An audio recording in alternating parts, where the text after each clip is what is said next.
Hey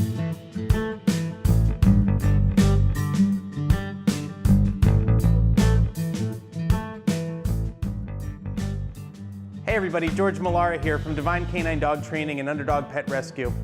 Today I'm going to show you another fun impulse control game that is designed to teach dogs not to jump up, but it has amazing side effects as well. One of the side effects is teaching the beginnings of a proper stay. So as we play this game, you're going to have your dog directly in front of you, in a sit preferably, and you're going to lower a treat down to their little face. If they choose to jump up for the treat, you're just going to remove the treat from the picture and see if they reset themselves in their sit. If they don't reset themselves into a sit, you can nicely ask them to sit. If they do, great, the game can continue.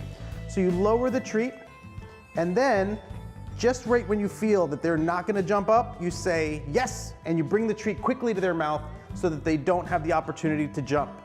Your goal is to bring the treat lower and lower each time using the push stick drop that we talked about in the It's Your Choice video. The push stick drop, just as a reminder, is push means make the game harder, stick means stay right where you are, and drop means make it easier. Those three words coined by the wonderful Gene Donaldson. So as you are able to bring the treat lower and lower to your pup's face, you have a dog that's showing impulse control in not jumping up. So here we have little Apollo, and I'm going to begin doing the elevator game. So I take a treat, and I slowly lower it to his face. And if he holds his position, I go ahead and pay him. If he were to jump up, all I would do is remove the treat. And he's doing too well to force a mistake to happen. Me spinning the treat around acts as a push. It makes the game harder. So as you can see, I lower the treat, and right when I feel like he can't hold it any longer, I bring it to his face very, very quickly. And if he were to choose to jump up over holding his position, all I would do is take the treat and remove it, probably for the count of 5 to 10 seconds, right? Where does he want this treat? In his little mouth. But if I withhold it, he's gonna have to change his behavior, and he's gonna say, jumping doesn't get me what I want. Staying on the floor gets me what I want. Now, in the event your puppy's doing so well that you can't get him to jump up and have a mistake, the idea here is you can also introduce a little bit of arousal. Now, what does that mean? You can actually just take a little break from training and get in and play with your dog. Pull out a tug toy, lather him up a little bit, get him a little nutty and crazy, and then go right back to the game. The arousal will cause him to be a little bit out of control and might entice him to jump up because he's aroused. But that's essentially what we want them to do.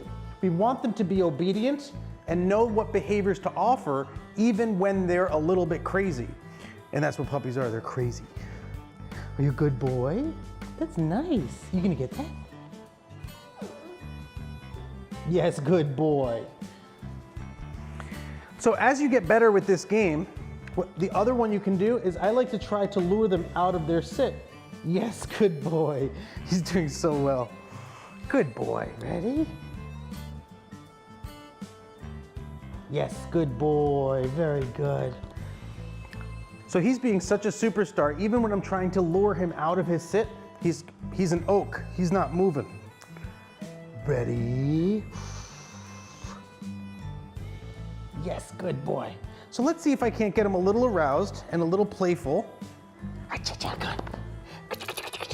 Oh yeah, good boy. You're a good boy. Oh, that's a good boy, Apollo. Are you gonna get me? Are you gonna get me? You're gonna get this leash. Come on. Get it. Oh, you're crazy. You ready? Let's try again.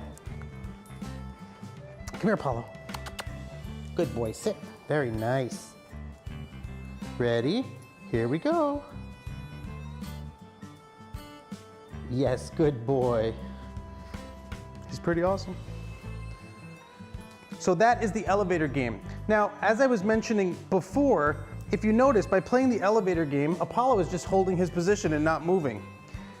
All I would have to do here is add distance and duration, and we have the beginnings of a stay. Now, the first bit of moving backwards in a stay is just shifting your weight. Always returning to the pup to reward. Don't you sass me. Good boy. Good boy. Very nice. So this is how you start adding a stay. Even though the behavior we're originally teaching is to teach a dog not to jump up, what do you want? What do you want from me? You want more food? Oh, they don't feed you? That's so sad. Good boy. Even though he's doing the behavior, come here. Oh. Even though he's doing the behavior really well, there's still a lot of work to be done, even in terms of the stay and in terms of the elevator game.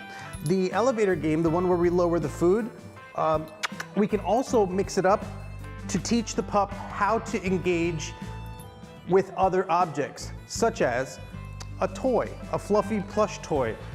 Sometimes they're much more likely to jump up at that, but you can play the same exact game with a plush toy. If you need them to be more aroused, you can give the toy a couple squeaks and really get them going. Remember to take breaks often when you're training with your pup because especially if they're at this age, they really need the time to sort of regroup, and there's also the idea of what's called latent learning. Think of their little brain like a crock pot, and all the flavors have to meld and sort of come together. Good boy, Paulo. Good boy. So there you have it, the elevator game.